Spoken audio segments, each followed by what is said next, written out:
Whoa! This is the illusion reporting from somewhere on spaceship Earth. All right, I'm gonna answer one of these questions. So I got a question about a letter about bitterness. All right, so I'm gonna edit this. So my problem, and I just want to drop right into bitter. I don't have the greatest start in life, and I was robbed of many opportunities, some that I think about all the time. I don't come from a family who cared, that pushed me in life, and it should be looking out for my best interest. Two parents that were worried about getting high more than being guardians or path leaders. I'm 27, and when I see people my age or younger that have more than I could ask for, financial security, education, positive high frequency family, I become dark and very bitter, asking myself repeatedly, why do I have that and I don't? And they have done that and I haven't. Why are they better than me? It hits me all the time. I live near a major university, and I see buildings and kids walking on campus having fun, living their life, blah, blah, blah, blah. All right, dude. I get this, man. Bitterness, dude. Look, dude. It's always going to be over there. It's always going to be over there until it's right here. That's the thing, man. I used to be pretty bitter about things, but I don't know if it was the same sort of bitterness. You know, I was an old environmentalist, man. And I got super bitter about the destruction of the temperate rainforest and the deserts and just the whole environmental thing. I got super wound up in it. I became super bitter. And then, you know, that bitterness just spread like poison into all sorts of aspects of my life, to the point where I used to go, what was so rad in 1969 that you were like, oh, we're going to have a child, i.e. me. And I was super angry and shot out, and dude, my alcoholism had a place to truly exist and flourish was my bitterness, dude. And all I can tell you is even read, if that's the email, is, dude, it all comes from a place to playing the victim, man. Woe is me. Look, the key to it all, is to stop looking over there, man. As long as you look over there, you will always feel like you're in second place. I mean, I still do it to this day, but I don't know if I'm like bitter. It's just more like, you know, I'm an alcoholic, so my mind is crazy, dude.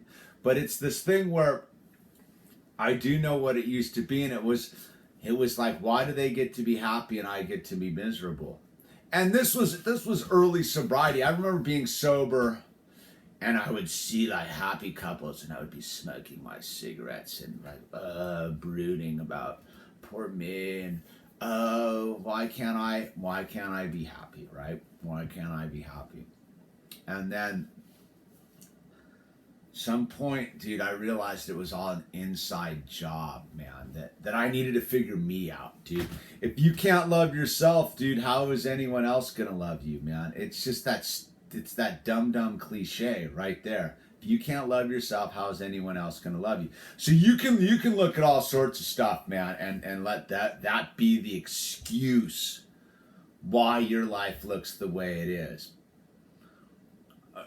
Look, from my experiences as an alcoholic, dude, the bitterness doesn't care. You could be a starving African, or you could be I know some pretty well-off kids that are the most bitter, pathetic, angry fools you've ever seen, and they've had every opportunity of life.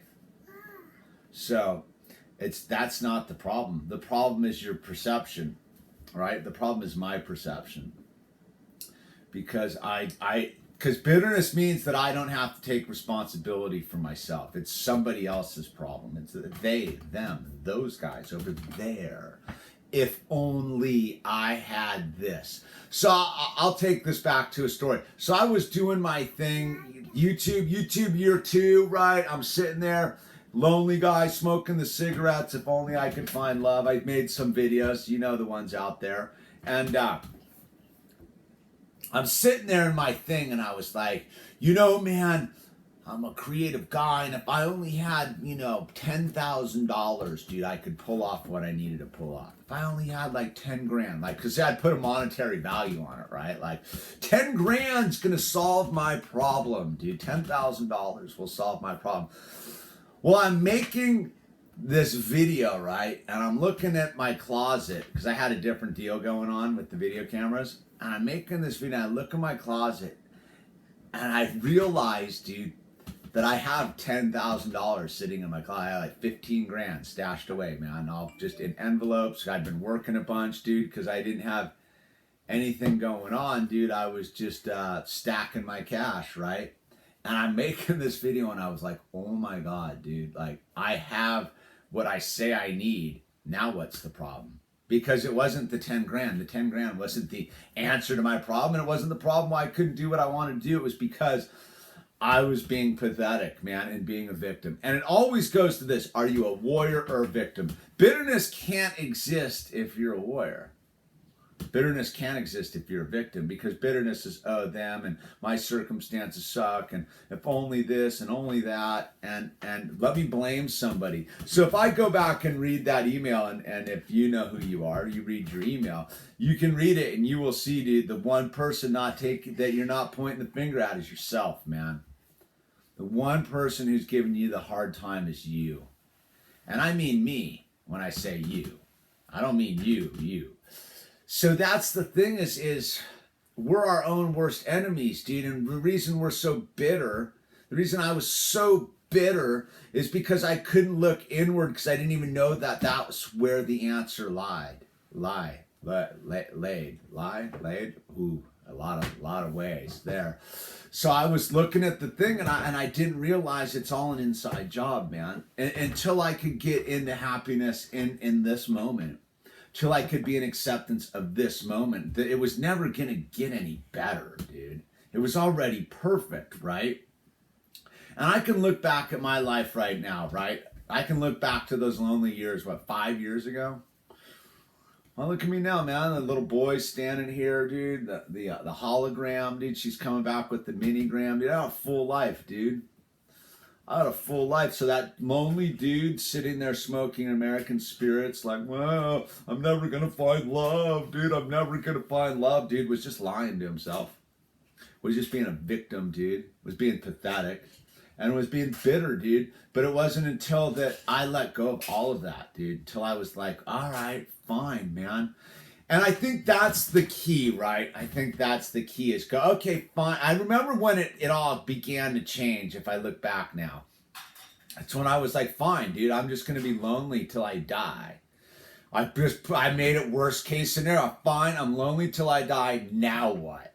Okay, acceptance. I accept that I'm never going to have love. I'm never going to have this. I'm never going to have that. And I'm going to die like this.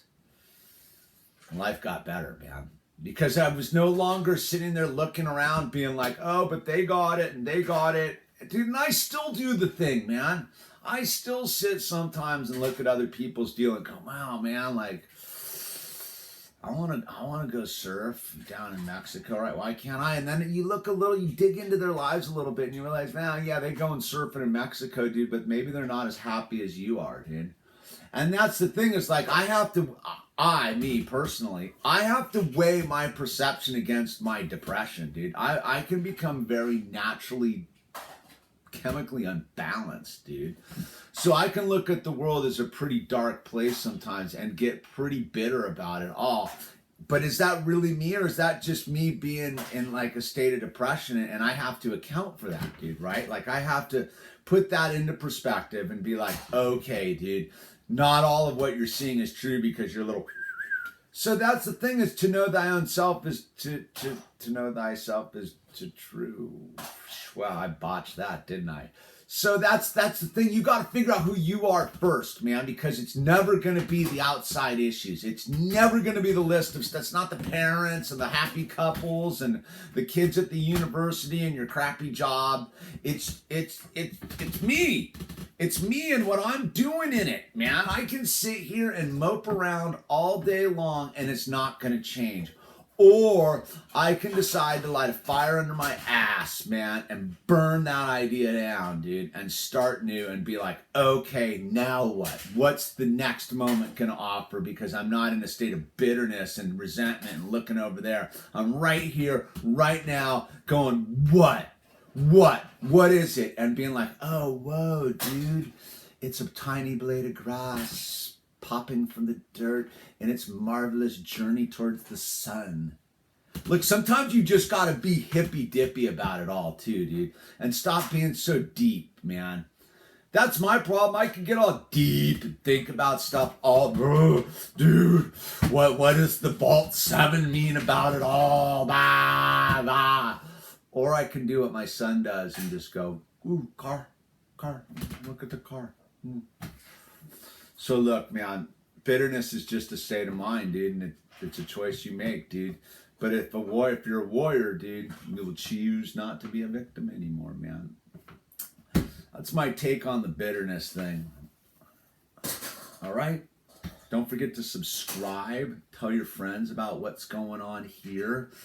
Feel free to put some money in the tip jar or buy some t-shirts. Preferably buy some of my art, man. I like selling my art, dude. Because when I was smoking and brooding and I needed $10,000, dude, it was also I could make art. It was also I could have a wood shop and make frames. I got all that stuff now, dude. So now what? Now what can I bitch and moan about, dude? I can come up with something, dude. My back, wow, my back hurts, dude. My back hurts. Woe is me. All right, it's the illusion, man. Send high frequency and love. And my brother who's bitter, dude. Just allow it to change and call me, man. Peace.